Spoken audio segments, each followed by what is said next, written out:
Yes, Substance Matters here, and today I'm going to be talking about the first time I got suspended. This is a quite a long story, and there's a bit of backstory to it, so we'll start off with that. Where to begin?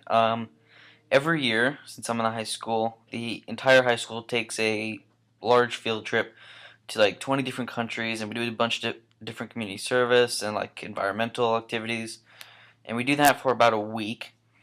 So yeah, this was my freshman year. I don't need to hide back what age I was, and I was. I'll just say I was a freshman. But I ended up going to Chiang Mai, which is a northern province in Thailand. So it's if you have Bangkok like in the middle of Thailand, it's further up. It's further up there. So yeah, I went there and I did Habitat for Humanity. I don't know if you guys know what that is, but it's pretty much just when you build a house and yeah, you give back to the community. You build like a house out of bricks, and you have to mix all the cement. You have to make all the materials. It's really a hard labor, but I was doing it for community service hours which I need to graduate. So so doing that, and it must have been about the fourth night, maybe. I'm not exactly sure about that. Into the trip, and by this time we were allowed to just go out and do whatever we want. Because the first few days we had to like eat dinner with the people whose house we were making, and with the chaperones or the teachers that were on the trip.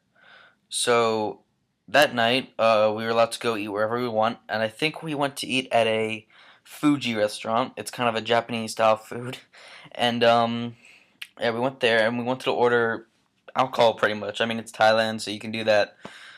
So we ordered sake, which is Japanese beer, kinda, and I used my fake ID, and they didn't question that at all. So luckily, my ID actually works in a real restaurant. So we got past that, and we had the sake, and that was that. Then after that, we went back to the room, the hotel that we were staying at, and remember, but the top floor of the hotel is kind of like a ballroom, you could say, and there's just a bunch of, it's a big open area where they have like large meetings and stuff like that. So what we did is we went to 7-Eleven and we got a few drinks. We got, I think my friends got like a pack of cigarettes. I didn't smoke, but they did. Um, I had, what else? We got a couple breezers, a couple Smirnoff Ice, which they're just like 5% alcohol drinks. They're really nothing. So we just got a couple of those, and we went back up to our room. Now next to our room was a couple of girls who I don't know we were friends with. So we went in them, asked them if they wanted to join us, go drink, and they opened their refrigerator and they had a bunch of drinks in there. It was just they had like OJ, I think they had vodka. I'm not sure, but they had just a bunch of drinks. So yeah, we pretty much all like 8 of us. We went up to the ballroom meeting room, and so there, what we pretty much did is we started drinking. There was only about two people I think that were smoking, and they were in the corner of the room, and they just smoked up there. There's no really outside part of it too, so I don't know where they were doing it, but I think they like hid behind the curtains or something next to the window and just smoked there. So we just what we did, me and like the other five of my friends, we just drank, and then or I guess I should mention this as well. The girls had a curfew because they did not get back to the hotel at the proper time the night before, so they had a curfew, and that time they had to be in their room. So by that time, uh, which was 8 o'clock, I want to say, they got a phone call from one of the chaperones from the teachers asking why they weren't in the room.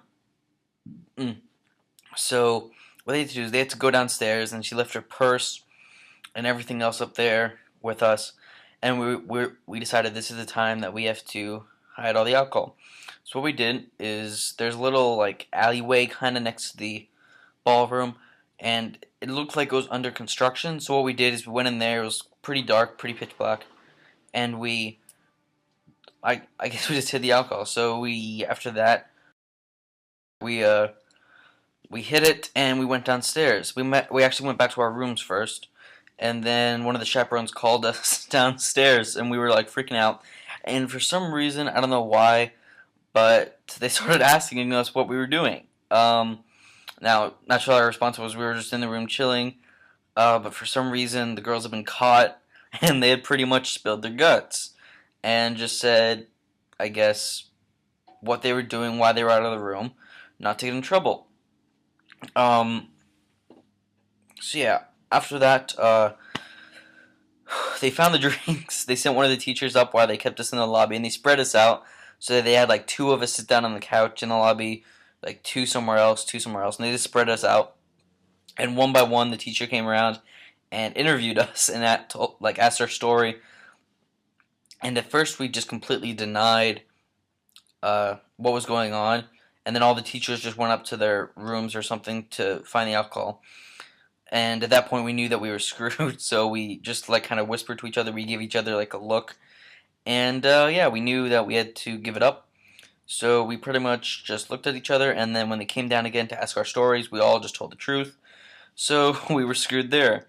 Now what this meant, though, obviously, that we could not stay on the trip. So the next morning, we had to call our parents, tell them that we were coming home, that we had been drinking, and that we had to go back to ISB early. So we had to pay for plane tickets pretty much, which is quite a lot, even for like a small distance traveling. So I had to pay for that, which was a huge it was a huge cutout of my paycheck allowance, whatever you want to call it. So I got that taken away. Yeah, and we got back to school. We didn't go to school right away. We just went home. We slept, or at least we tried to forget it, but we slept through the entire thing. And yeah, that was that. So next day, since we thought Walls, which is the field trip, was still going on, we had to go into school for the next few days and pretty much just sit there and do absolutely freaking nothing. And then every like half an hour, the principal would call someone in, and we would have to tell the exact same story that we did to one of the teachers to the principal, pretty much. And I'm not sure if, or I think it was a vice principal, but the vice principal has changed now, so it's a different principal. But anyway, so we had to tell our story to him, and based on what we said and how everyone's stories collaborated and stuff, he would decide our punishments. So we all pretty much told the truth, except for one part where one of the I don't know, they all started to gang up on me or something, and they decided that I was the ringleader, I guess. So they decided that I was the person who had like started it all, and I was the person who like forced everyone to drink or made everyone to drink, which was just complete bullshit. But I wasn't going to argue at this point because they'd just get more trouble and just cause more bullshit to happen. So that that didn't go well. So by the time this was over, I had like 2 counts of lying, drinking on a field trip, which obviously you can't do. Um, which I guess was equal compared to like the people who just lied once, drank, and smoke. So there was those as well. I think the people who got smoking was the people who got in more trouble, but I'm not sure.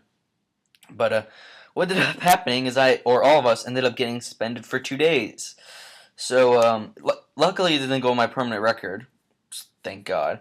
But it was an out of school suspension, which meant that I could not go to school for 2 days. And you guys might be thinking right now, oh yeah, how great is that? But pretty much what they could do is the teachers could mark me tardy or absent, and I couldn't do anything about it. Um, they could give tests, quizzes, exams, projects, any of that, and I could get a 0 for that. So pretty much anything that happened in school, I was disallowed from, and I was marked as cannot do this.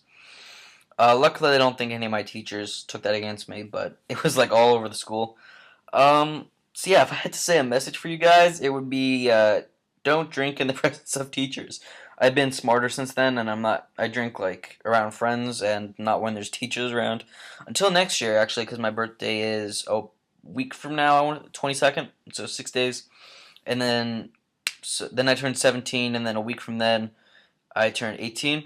So in 18, I can actually legally drink, and I swear to God, when I can legally drink, I'm just gonna stand outside of the school and just have like a beer and just talk to Mr. Bradley or the principal through the fence, and it's just gonna be hilarious. But I mean, yeah, that's it, guys. Just don't be as stupid as I was, which is pretty much the story for all these first times.